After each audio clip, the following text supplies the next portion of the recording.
പല്ലാരിമംഗലം അടിവാട് ടൗണിന് സമീപം plywood company ആരംഭിക്കുന്നതിനെതിരെ പ്രതിഷേധം ശക്തമാകുന്നു.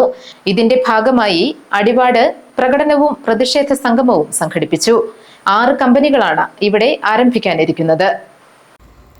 പല്ലാരിമംഗലം അടിവാടിന് സമീപം ജനവാസ മേഖലയിലെ 12 ഏക്കർ സ്ഥലത്താണ് പ്ലൈവുഡ് കമ്പനികൾക്കുള്ള നിർമ്മാണ പ്രവർത്തനങ്ങൾ ആരംഭിച്ചിരിക്കുന്നത്. കുടിവെള്ള പദ്ധതി, സ്കൂൾ, ആരാധനാലയങ്ങൾ, സർക്കാർ സ്ഥാപനങ്ങൾ, വ്യാപാര സ്ഥാപനങ്ങൾ, 300-ലേറെ വീടുകൾ എന്നിവയ്ക്കെല്ലാം സമീപത്ത് പ്ലൈവുഡ് കമ്പനി സ്ഥാപിച്ചാൽ ഗുരുതരമായ ആരോഗ്യ പരിസ്ഥിതി പ്രശ്നങ്ങൾ ഉണ്ടാകുമെന്നാണ് നാട്ടുകാരുടെ ആശങ്ക. വായു, ജലമലിനീകരണം എന്നിവയ്ക്കുള്ള സാധ്യതയും നാട്ടുകാർ ചൂണ്ടിക്കാണിക്കുന്നുണ്ട്. പ്രകടനത്തിന് ശേഷം നടന്ന സംഗമം ഗ്രാമപഞ്ചായത്ത് പ്രസിഡന്റ് PK മൊയ്തു ഉദ്ഘാടനം ചെയ്തു. MS അബുലൈസ് അധ്യക്ഷത വഹിച്ചു.